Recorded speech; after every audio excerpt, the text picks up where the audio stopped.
Many thanks to one original DayZ servers, Close Vanilla servers, Sgt. Pepper servers, Sea of Tools Cloud, DZD servers, We That Remain Roleplay, DayZ Sentinel servers, the Struggle community, and the Karma Crew servers for making this video possible. Loot works very differently on Sakhal by introducing new loot tags and loot mechanics. So in this video we're going to be looking at the 6 loot tiers of Sakhal weapons, break down the fine details of all the dynamic events, and go over exactly what spawns in all the new buildings of Frostline.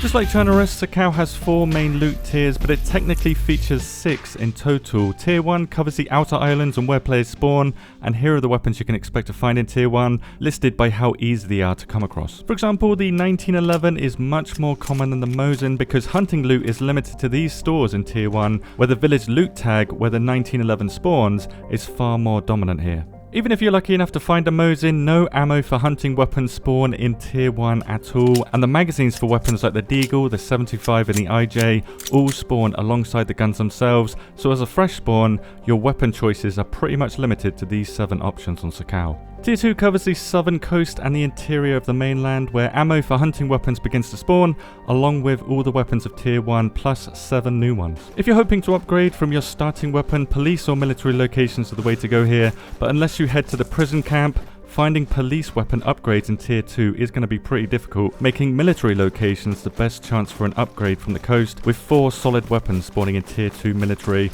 alongside their magazines. Tier 2 military spots are where most armor and military clothing spawn too, including the all-new winter ghillie pieces, so don't sleep on a nearby military area. It's one of the best spots to upgrade in Tier 2. Tier 3 covers northern Barakan and surprisingly the capital city of Petro too. Now you might believe that the capital is loaded with great gear since it's in Tier 3, but here you'll mostly find warmer clothing like quilted jackets and the new navy gear due to it heavily being covered by residential loot tags. However, the capital is the spot for plastic explosives with a ton of spawn points scattered across the city in industrial locations, and this city features the only Tier 3 medical location on the map, making it the best place to find the incredibly useful filtering bottle, with only 1 of these spawning per server at the medical tent or at the hospital here. The best loot location here though goes to the area near the school, which is surrounded by these military tents, but this area is classified as Tier 2 military since the devs carved out a little zone to keep this military zone at Tier 2, so for true military gear you will need to head to Barakan. Barakan is mostly covered in Tier 3 military shown here, and you can find 3 solid upgrades here with explosive rounds, with the explosive rounds also spawning in Tier 2 military FYI, so if you're planning to go to Barakan, also grab some of these explosive rounds because the M79 is one of the best weapons on this map simply because of how easy it is to find. This is also the tier where you're going to start finding landmines and both types of grenades, with the Americans, if you didn't know, being better if you're spoiled for choice. On to Tier 4 then, which is restricted to southern Barakan, but it's packed full of spawn points, many of them in the newer buildings. The main weapon upgrade here is the KA-74, which is the best pew-pew gun you can get outside of Tier 5 and Tier 6 weapons. You can also find the AK suppressor here, making it a must-loot location for the stealthier players, or for the loot goblins out there. This is the only place that the field backpack spawns, and the claymores for the trip-trap tyrants also spawn only in Tier 4. And while they're not officially listed as tiers, Tier 5 and 6 certainly do exist on Sakhal when it comes to weapons. Tier 5 weapons then are tied to underground loot and can only be found in one of the 4 rooms of the bunker. Except for the SV98, everything here is a major upgrade compared to what's outside, making the bunker trip well worth it. Guns here despawn and respawn every 2 hours, so you're almost certainly going to come across an SVD or AKM per visit, or at least plenty of high tier ammo and plate carriers, with this being the only location where you can get the night vision goggles. All 4 rooms have the same loot potential, so no room is better than another, with each door being powered by a glow plug and gas in a nearby industrial building here. Only 1 switch or door can be activated at a time, which if you're doing solo would take you around 5 minutes per door on foot, with a friend inside the bunker being many times faster and safer. Tier 6 is what I'm calling special military containers, not to be confused with regular military containers or the regular special loot tag. So under the special loot tag then you have regular special loot found in these locations and spawning NBC gear, but then there's also a unique special loot tag which spawns inside these special military containers containing some of the best weapons you can get on Sakhal. Now because Sakhal doesn't spawn the LAR or the Lamas, 2 of the top 3 weapons in DayZ, the DMR and the M4, are found inside these containers, together making the best loadout possible in the game in terms of stats, making them upgrades from Tier 5, which is the SVD and AKM combo. At any one time, between 2 and 4 containers will spawn across these spawn points and will despawn 40 minutes after first appearing if nobody is within 500 meters and the loot inside is cleaned up too, so they work a lot like heli crashes but are silent when they spawn. Each container holds exactly 3 pieces of loot when it spawns, so it's very possible to get a DMR or M4 with a magazine after checking a few of these, but sometimes common items like water bottles or petrol lighters replace the good loot in here. To hunt for these containers then, you'll obviously need a boat which spawn across the coast with fuel inside, with each boat having a 20% chance to spawn with a spark plug inside, but if you don't have a spark plug, 60 of them spawn across industrial locations, or if you need a glow plug for tier 5, only 9 of them spawn in the same locations.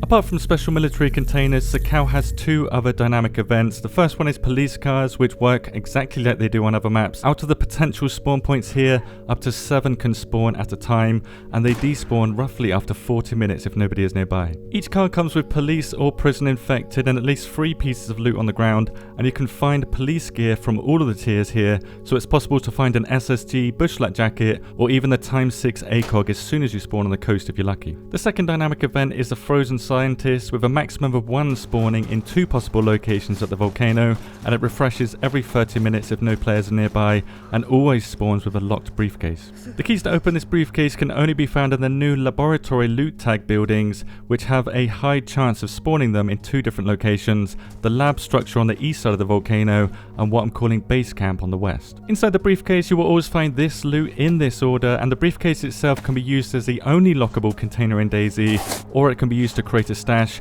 but do be aware that if it becomes ruined, you cannot unlock it. Most loot tags on Sakhal are the same as other maps, but there are some must-know key differences, especially when it comes to the hunting loot tag. Instead of being assigned to hunting cabins or stands, hunting loot is tied to the reskin stores across the map, specifically this one and this one. You can find them in many towns and villages, even in tier 1, but this could just be a bug, and anyway, the best place to get hunting gear is in the center of the main island. So hunting loot on Sakhal is built a bit differently, not being tied to any one particular building or structure, but rather an entire area. This one here, and by far is the best place to get hunting gear. So looting houses, sheds and vehicles here will get you more hunting gear than you can carry, or if you're willing to loot the toilets around here, you might even find a poo scope. Hunting gear also spawns at the Lunar Park in the capital city, next to the only school loot tag on the map, and the prison loot tag is exclusive to the prison camp inland, where it overlaps with police loot, making it the best location for police gear, and the ACOG 6x optic, which can only be found in police locations on Sakhal, unlike other maps. Sakhal is home to 22 new structures, 2 of which we've already covered, the bunker and the lab, with the lab also spawning tier 2 military and medical loot. The new 4-story apartments don't have many spawn points, but there aren't too many rooms to search either, and they mostly spawn residential loot like clothes, food and basic tools. The new 2-story double house is a long structure with a blown out wall connecting the 2 houses, and like the apartments it doesn't have many spawn points either, but there are so many rooms to search here that it makes it much less efficient to loot here compared to looting a smaller house that has fewer rooms with the same amount of loot. The small boats, medium boats and the ships here mostly spawn tools, though sometimes they can spawn hunting gear, which I believe is a bug since finding a GPS or PU scope as a fresh spawn probably isn't intentional. These new cranes spawn weapons and ammo, so they're worth looting and has a cool cockpit area here. The ship loader on the eastern dock is enterable but doesn't spawn any loot, and the same goes for the dry dock, submarine crane and the submarine itself. None of these have loot. The 2 new silo structures can spawn loot, but only when they're found in tier 2 or higher for whatever reason, mainly weapons and ammo, so these are worth looting in tier 2 or higher. The final new industrial structure is a large power plant spawning tools and clothes, and there's several weapon and ammo spawns on the roof, so search the roof if you come across this building. This power plant is part of these special loot tags, so NBC gear will spawn here, and also a lot of hunting gear because it's in the hunting area. The new civilian heli spawns great loot too, such as military clothing, tools and military weapons, unlike the new plane, which doesn't spawn anything. The same can be said about the ATC buildings. There's no spawn points here, maybe there will be in the future, but the new civilian hangar building does, but it only spawns industrial loot. Over to Borokan, there is a new military garage building spawning loads of military gear. It's well worth looting these, including weapons, ammo and the suppressor, which is exactly what spawns in the new launch control hangar too. The final building is a large radome structure spawning all types of tier 2 military clothes and weapons, but the smaller radomes don't spawn anything. I'm sure there will be adjustments to what spawns where on Sakhal, as it's far from perfect at the moment, so I'll update the loot finder as we go as Sakhal develops, which is now ready to use for Sakhal to find any piece of loot you want on the map, and I added some cool features to improve it. Free to use, link below, like appreciated, and if you want more of my toilet humour, these 10 pro tips will help you master all of Sakhal, or if you want to learn about Sakhal's layout, this map guide would do you a good one. Thank you very much for watching, and have a good day.